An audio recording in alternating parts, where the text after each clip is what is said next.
Hey everybody, Mike Rizzo here. Thank you for taking a few minutes to join me today. So in our study of vertical marriage today, we're going to be looking at chapter 2 in the section entitled Leaving and Cleaving. In each of these videos we will let you know, of course, what our source material is, where in the book we are taking our video material from, and I encourage you to get the book. It's available, of course, in print version, also in digital forms on various outlets. So you can study along with us and glean the most from it. Premarital couples is who this book was written for, but we also use it with married couples that actually may never have established a thorough foundation in their marriage. And they met each other, they dated, they did maybe a little bit of premarital, maybe they watched a video or something like that really fast, or had one session with a pastor, then they got married. And so oftentimes the pillars that need to be built in, the brick and mortar that needs to lay in and set for a strong, solid marriage, and it's never done. And so we use the book as well with married couples to strengthen their marriage. So leaving and cleaving. Okay, so we don't use these words in our vocabulary very much. They're Old English type of words. But the verse we've heard before, probably at weddings, is Genesis 2:24.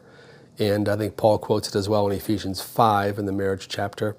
Therefore shall a man leave his father and mother, and shall cleave unto his wife, and they shall be one flesh. And of course the same applies to the woman, leaving her parents, cleaving to her husband.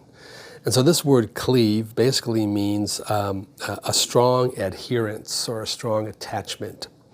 And so, in the beginning of our lives, we hopefully you were raised in a good family. None of us were raised in a perfect family, but in a good family, even an average family, there's at least some level of strong attachment where children, babies especially, and even young children, they cleave to their parents, right? There's a strong adherence, and depending on how they're raised, depending on the personality of the parents, they cleave to mom in some ways, they cleave to dad in some ways, and hopefully if it's a peaceful home, they have the same strong adherence to siblings and then extended family as well. And so when you're married, however, you transcend all other relationships and you enter into a covenant bond with that one person that you pledge your life to, you make vows to walk with them for all of your days till death do us part. That's the highest covenant bond. And so there's a leaving element, and then there's a cleaving element involved. And so, we don't forsake the other relationships. We still relate to mom and dad and siblings and close friends, of course. But, excuse me, our husband or our wife become that highest covenant bond. We are now cleaving to them. And so you can't really cleave without leaving. So, common scenario that we've seen here and there along the way is the man that's still kind of too attached to his parents, or the woman that's still too attached to her parents. And so when the marriage is troubled a little bit, husband's on the phone with mom or dad, maybe saying too much, he's really looking for help and hasn't cleared the stuff with his wife yet, or she's calling mom and dad doing the same thing, too much information, and then they're both kind of ditching on one another, almost betraying one another, betraying confidences maybe, something like that. That would indicate that there hasn't been a good, healthy leaving of the parents. So it is appropriate to go to parents for advice and for wisdom and for help when you both husband and wife, agree upon it and decide to do it. Then it's healthy. And we need older people, we need parents and grandparents and aunts and uncles, that God has ordained for us to have. If they're healthy and good for us, we need to stay connected to them as well. So the leaving part, Jesus made it pretty clear in Matthew 19, therefore what God has joined together, let not man separate. So husband and wife made the choice to marry one another, and once they do that before God, it's God joining them together in that threefold cord, and let not man separate that.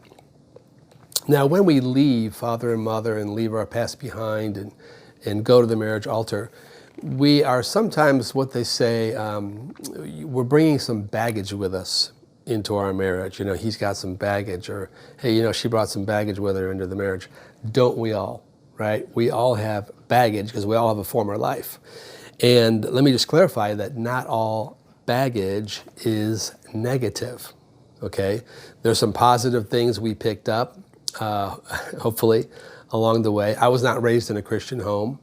My parents were not believers.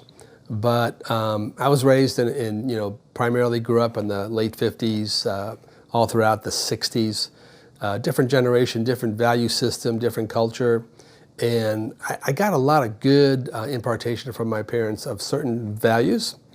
There was a lot they didn't do. That's why I've been getting lots of inner healing over the past 44 years of being a Christian.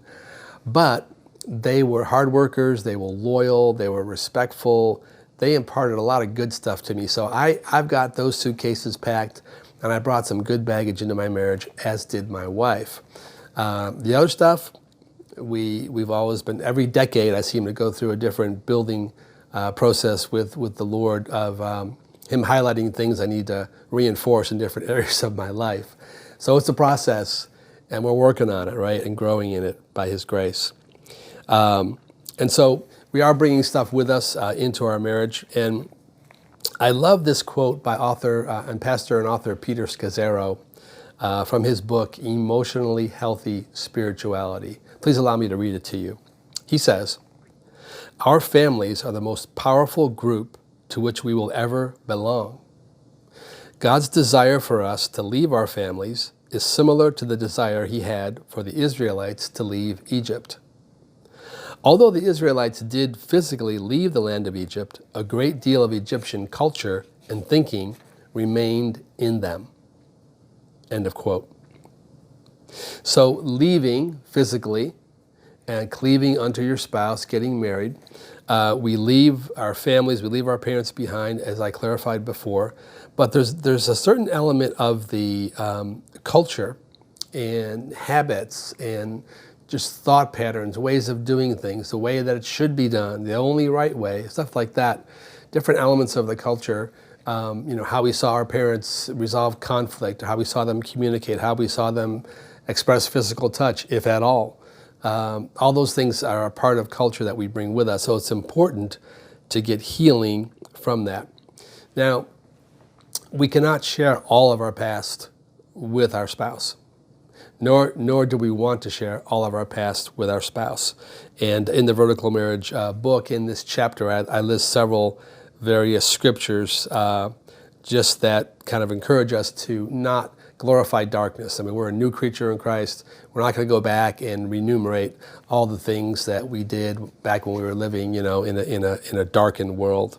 So the debased details of our past, those things that just reek of decay, we don't want to be bringing those things up. However, it is important to have disclosure of some sorts.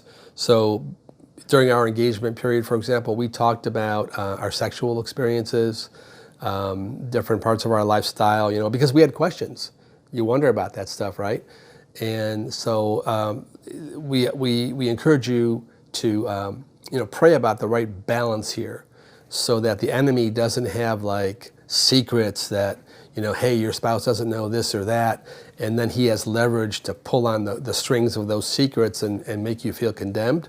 No, hey, I can share with my spouse my past and be rid of those secrets and bring them into the light. But how much do I share? How much? Another quote I want to read to you is from author Joe Beam, who's written and a lot about marriages over the years.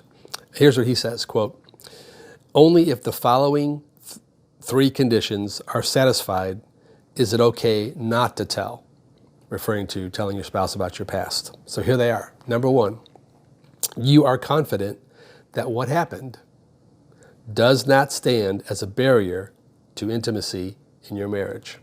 Okay? Let me think about that. We've been married for 6 months or 5 years or 10 years or whatever. And yeah, I'm confident that these various items that I'm thinking of that happened in my past, they're not a barrier to intimacy, so I'm good. Check. No need to tell my wife about them at all. Number 2, it would harm rather than benefit your spouse to know. So again, whether you're engaged or married, and there's certain things that happened in your life that were really dark and really impactful, you've gotten healing from them, and you conclude that if you shared it, it would actually harm rather than benefit your spouse. You got peace about that? Check. No need to talk about it. Just leave it behind. And number 3, you tell no lie to your spouse. And here is where Joe Beam says, even if the first 2 criteria are met and you check them off, and your spouse asks, always tell the truth. End of quote. I kind of ad-libbed that quote a little bit and added some of my own stuff in there, but the quote's in its totality in the book. And so we need to pray. We need to discern. If my wife, reads something in the paper or something like that, or read something online, or we encounter another couple and some topic comes up, and she says, wow, I'm glad I never did that in my life. And she asks me, did you ever experience that in your life? Whatever it might be. And if she asks, then I have to be honest and say yes. And if she wants to hear about it, I can caution her, spoiler alert, you may not want to hear my experiences in that, but if she says, no, I'd like you to tell me, then I don't lie, I tell the truth.